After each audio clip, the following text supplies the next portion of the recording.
Welcome to Deadly Dames, and for this update we're going to start our top 10s. So we decided on the rundown to Halloween that we were going to do lots of top 10s. So top 10 games, top 10 TV series, top 10 certain directors, which obviously in front of you can see who we're doing today. Top 10 horror soundtracks? Yeah, we're going to do top 10s, as many as we possibly can.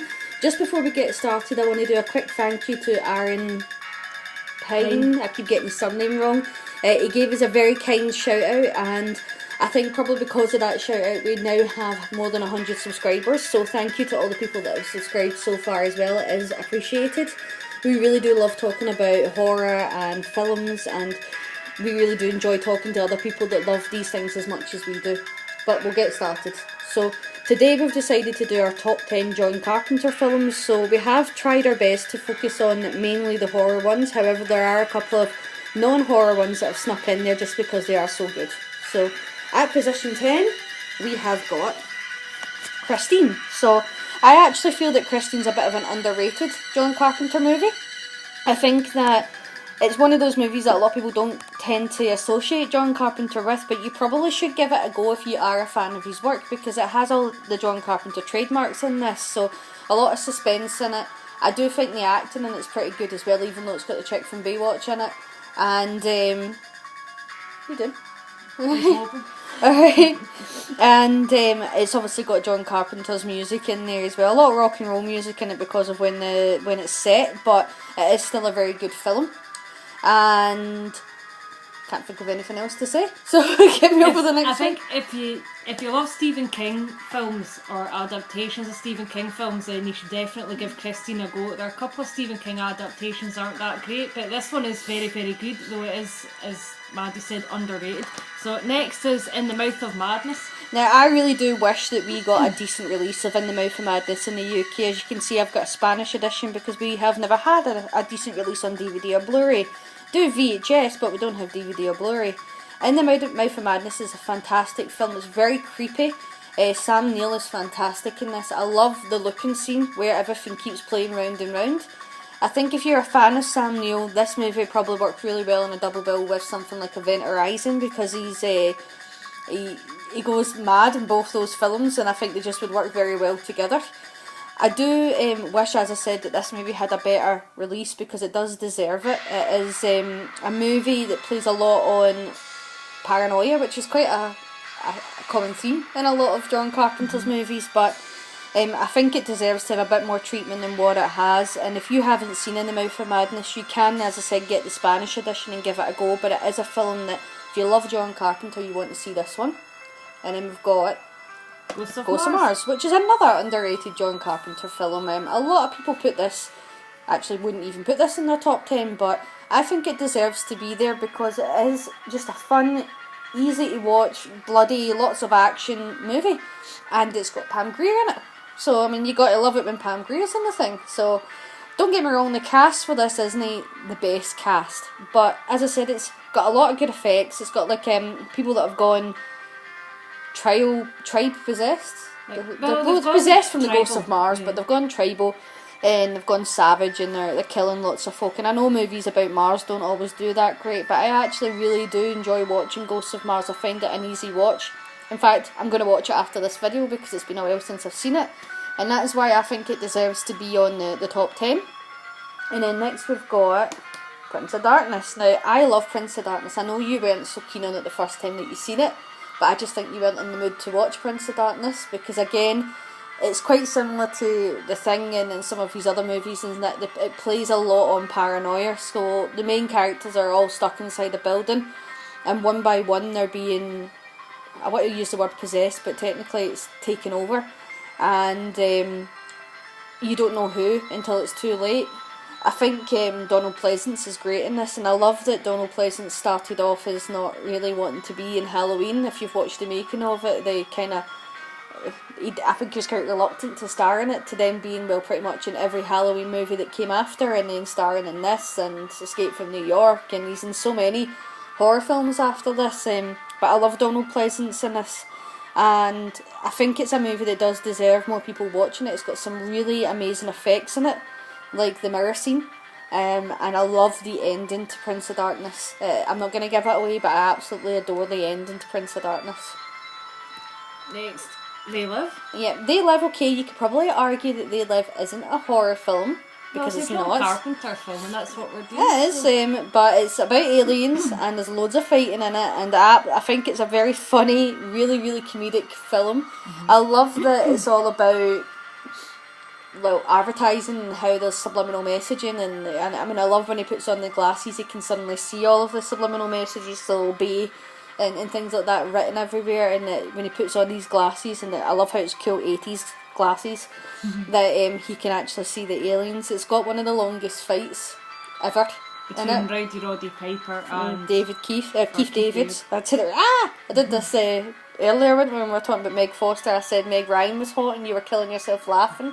I don't think Meg Ryan is hot. I think Meg Foster is hot in this. Evil Lynn is hot in this. And you thought Meg Foster was very hot in the Lords of Salem. No, I did not. If you haven't seen Lords of Salem, you might want to watch it just for that scene. Meg Foster has lost it. She's lost the ability to have anybody think she's hot. It had to be a costume. Incredible melting woman you called her, but Meg Foster in Lords of Salem. It must have been a costume. She's in it because she's nightmare material in it, but in this she's very attractive. So like Evil Lynn, attractive, not melting woman attractive.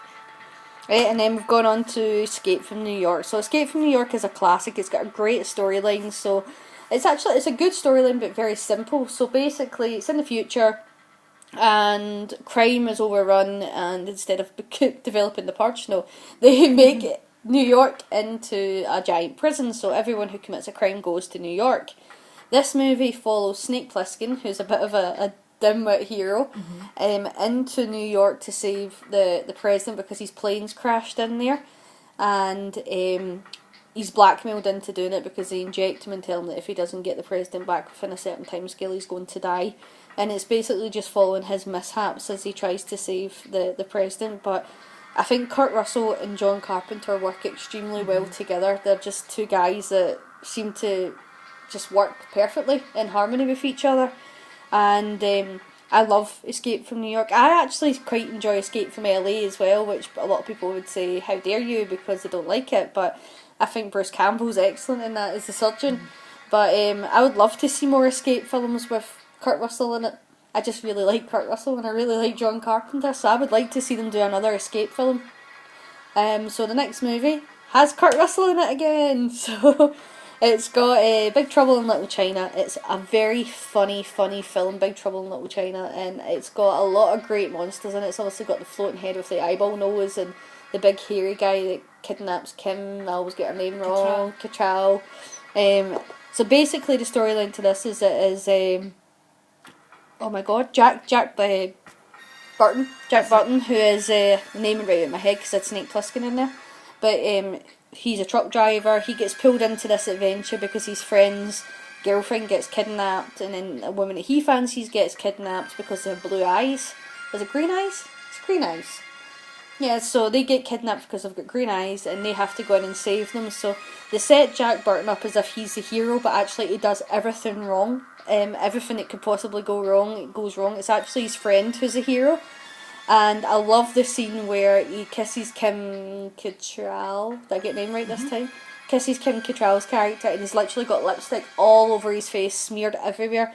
And he's doing this big hero speech to Lopan, and like that, with all this lipstick on his face, and it's just really, really funny the way that they set it up. I love Big Trouble in Little China. It's a movie that I've seen multiple times, and I could just continue to watch it that many times because it's so good. So we're moving on to the top three now. We actually argued a lot about this top three because there are three favourite John Carpenter movies, and it was very difficult to narrow it down to which one went in which position. I think the reason why we've gone with them, obviously we can explain that to you, and the reason why we've put them in this position, I think is quite reasonable. So we'll start with Halloween, and the reason why it's number 3 is because it is a Halloween film. So, I mean, you could watch it at any time, but really you keep Halloween for Halloween, and that's the reason why. So the Halloween is an amazing movie. It obviously kicked off the slasher craze, and it's got a great villain. It's got a great heroine who you do actually want to survive, whereas in a lot of modern movies you just want them to die. And the soundtrack to this movie is phenomenal. Now, I read in a magazine that a test screening was done of this film without the music in it, and a lot of the feedback they got was that it wasn't really that scary. But everybody knows that it's the music that makes this film as creepy as it is. But it's just incredible. It's such a simple storyline, but it's so effective. It's got some really good scenes in it though. I mean, I love the ending, and I love that John Carpenter got it from the Blob, you know, the question mark, where is he alive, is he dead, what's going on. And I love the scene, the creepy scene is definitely the one where he's dead in the background and Laurie's sitting at the top of the stairs and he sits up behind her. That's always creepy. And she thinks that she's safe. And do you remember, I was going to, because she's actually scared of the Halloween theme tune. It freaks you out just hearing it. And I, for a laugh, was going to put it on as a ringtone and phone her in the middle of the night. When I lived on my own in a flat, remember? It would have been really funny. It would have been funny for you, but I would have been in the heart ward. I think it would have been fun. I didn't do it because I thought I'm going to get dumped, but no, I would have been dead, so I wouldn't have been able to dump him. It would have been really funny. So, next, on the note of theme tunes that people are scared of, The Thing. Yeah, okay, I'm scared of the dun dun, which you just heard. I think the Thing theme tune is really, really scary. I think this movie will actually probably make it onto our top 10 remakes of all time as well, because it is, the original one's good, a good cheesy kind of 50s, or was it 50s or 40s monster movie, but this movie here is just amazing. I love that it's an all male cast dynamic, because, and it's right what John Carpenter said, is that if you put a female in the mix, the men automatically think, oh, we have to save the women.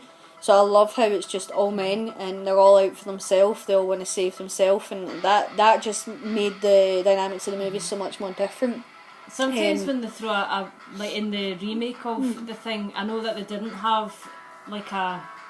Well, the pre-sequel, you mean? Aye, the pre-sequel. I know they didn't have, like, I was going to say a love scene, that's not what I mean. They didn't have... Sex in the snow. A couple in it, whereas... In a lot of films, if there's a lassie in it, then chances are that there's going to be some sort of romance, and it can take away from the suspense. So it was good just having like the all male cast. The Thing obviously plays on paranoia the whole way through it, because you don't know who's actually been taken by the Thing. I actually think that it's got some of the most classic scenes that you'll ever get in a horror film, like the bench scene where they're all tied together. Obviously the testing the blood, the dog scene. And in my personal opinion, I don't think there's ever been a movie since The Thing that's had the effects which are as good as in The Thing. And there's plenty of movies with amazing effects, but the effects in this are so realistic that when I was a kid, I couldn't believe when I was watching this that this was a film. I thought, how can that look so real? I thought this must be real. I'm watching a documentary of monsters killing people. But I love The Thing, and we did really, really struggle between The Thing and The Fog, but to me The Thing is a winter movie because of all the snow. I like to watch it at Christmas time. It's my Christmas movie. So that is the reason why we went for The Fog at position 1. So The Fog is a great ghost story. It's simple, it keeps it simple because you don't have to think about it too much, and the effects are great in it. Again, the acting's great in it, the music's great in The Fog. It's very atmospheric. It's very atmospheric, and the reason why we put The Fog on the top was because you could watch it anytime, anywhere, and it just suits any season. And I mean, we watched this last night, and I could probably put it on and watch it again. And we tried to watch the remake straight after it, but I think what the remake lacks is a atmosphere, good soundtrack and atmosphere and characters and characters and actors and scenes. Okay. But the remake's bad. The Fog is it is an excellent film. No, this movie here, the reason why we put it on the top is because you could watch it multiple times, anytime, anywhere, and still love it and still care about the characters. And I think it's very difficult to make a movie these days where you actually do care about the characters, but you want every one of them to make it. All the characters. Because a lot of films have like the canon fodder, but in this film you want everybody to... No, you don't want the wee old woman to die. But we're about to run out of time, so thank you for watching, as always. Please leave any comments, and please like and subscribe, and hopefully you like our list as much as we do. And if you don't, please let us know. Thank you.